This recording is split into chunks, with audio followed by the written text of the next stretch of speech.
પ્રધાનમંત્રી નરેન્દ્ર મોદી રોજગાર મેળાને સંબોધિત કરી રહ્યા છે। સીધા જ જઈશું વર્ચ્યુઅલી આજે સંબોધન નવનિયુક્ત કેન્દ્રીય કર્મીઓને અનાયત રોજગાર પત્રો કરવામાં આવી રહ્યા છે। उल्लास भरे इस त्योहार में आज 70,000 से ज्यादा युवाओं को केंद्र सरकार के विभिन्न विभागों में सरकारी नौकरी मिली है। आप सभी युवाओं को, आपके परिवारजनों को बहुत बहुत बधाई। आपके उज्जवल भविष्य के लिए अनेक अनेक शुभकामनाएं। साथियों, विकसित भारत की संकल्प से सिद्धि के लिए हमारी सरकार युवाओं की प्रतिभा और ऊर्जा को सही अवसर देने के लिए प्रतिबद्ध है।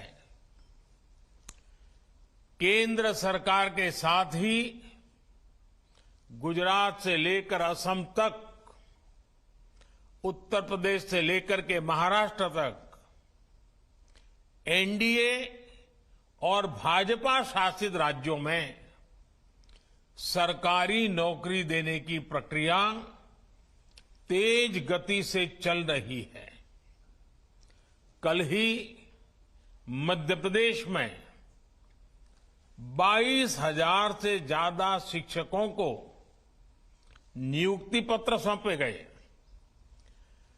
ये राष्ट्रीय रोजगार मेला भी युवाओं के प्रति हमारे कमिटमेंट का प्रमाण है। साथियों, आज भारत दुनिया की सबसे तेज रफ्तार से आगे बढ़ने वाली अर्थव्यवस्था है। पूरी दुनिया कोविड के बाद मंदी से जूझ रही है। ज्यादातर देशों की अर्थव्यवस्था लगातार गिरती चली जा रही है, लेकिन इन सब के बीच भारत को दुनिया एक ब्राइट स्पॉट के तौर पर देख रही है। आज का नया भारत अब जिस नई नीति और रणनीति पर चल रहा है, उसने देश में नई संभावनाओं और नए अवसरों के द्वार खोल दिए हैं। एक समय था जब भारत टेक्नोलॉजी हो या इंफ्रास्ट्रक्चर, एक प्रकार से रिएक्टिव अप्रोच के साथ काम करता था, बस रिएक्ट करना। 2014 के बाद से भारत ने प्रोएक्टिव अप्रोच अपनाई है। इसका नतीजा ये हुआ है कि 21वीं सदी का ये तीसरा दशक रोजगार और स्वरोजगार के वो अवसर पैदा कर रहा है जिनकी पहले कल्पना भी नहीं की जा सकती थी। आज युवाओं के सामने कई ऐसे सेक्टर्स खुल गए हैं जो 10 साल पहले उपलब्ध तक नहीं थे। हमारे सामने स्टार्टअप्स का उदाहरण है। स्टार्टअप्स को लेकर आज भारत के युवाओं में जबरदस्त उत्साह है। एक रिपोर्ट के मुताबिक स्टार्टअप्स ने 40 लाख से ज्यादा डायरेक्ट और इनडायरेक्ट जॉब तैयार की हैं। इसी तरह ड्रोन इंडस्ट्री है। आज एग्रीकल्चर हो या डिफेंस सेक्टर, इंफ्रास्ट्रक्चर से जुड़े सर्वे हो या फिर स्वामित्व योजना, ड्रोन की मांग लगातार बढ़ती जा रही है। इसलिए बहुत सारे युवा ड्रोन मैन्युफैक्चरिंग, ड्रोन फ्लाइंग से जुड़ रहे हैं। आपने ये भी देखा है कि बीते 8-9 वर्षों में कैसे देश के स्पोर्ट्स सेक्टर का कायाकल्प हो गया है। आज देश भर में नए स्टेडियम तैयार हो रहे हैं, नई एकेडमी तैयार हो रही है। इनमें कोच, टेक्नीशियन, सपोर्ट स्टाफ की जरूरत पड़ रही है। देश में स्पोर्ट्स का बजट 2 गुना होने से भी युवाओं के लिए नए मौके बन रहे हैं। साथियों, आत्मनिर्भर भारत अभियान की सोच और अप्रोच सिर्फ स्वदेशी अपनाने और वोकल फॉर लोकल से कहीं ज्यादा है।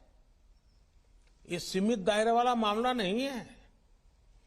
आत्मनिर्भर भारत अभियान गांव से लेकर शहरों तक भारत में रोजगार के करोड़ों नए अवसर पैदा करने वाला अभियान है। आज आधुनिक सैटेलाइट से लेकर सेमी हाई स्पीड ट्रेन तक भारत में ही तैयार हो रही है।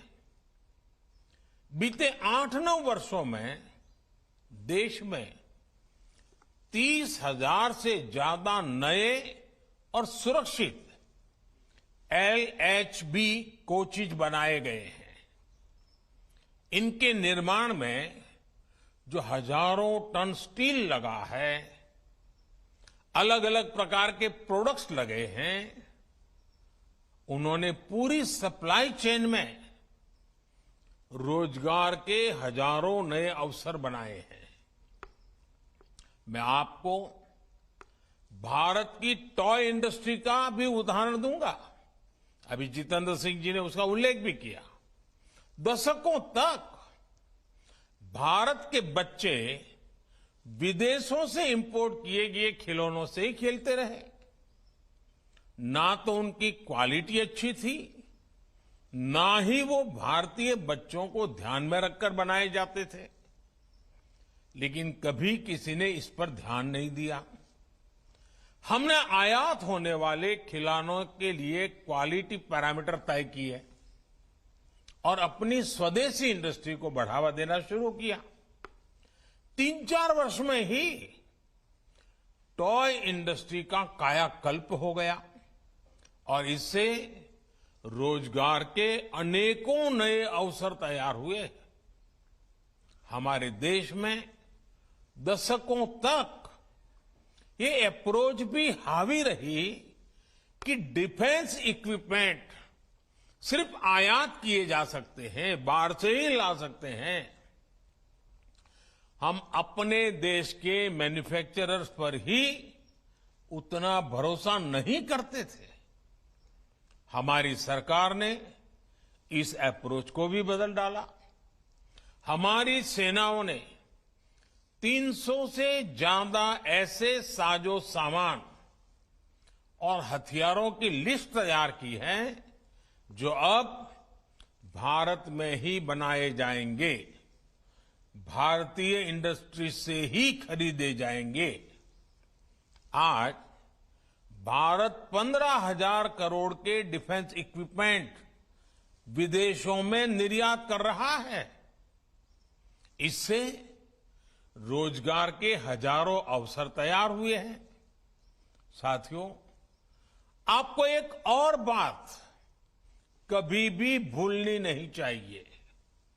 जब देश ने 2014 में हमें सेवा का अवसर दिया, तब भारत में बिकने वाले ज्यादातर मोबाइल फोन विदेशों से आयात किए जाते थे। हमने लोकल प्रोडक्शन बढ़ाने के लिए इंसेंटिव्स दिए। अगर आज भी 2014 से पहले वाली स्थिति होती तो फॉरेन एक्सचेंज पर हमारे लाखों करोड़ रुपए खर्च हो गए होते।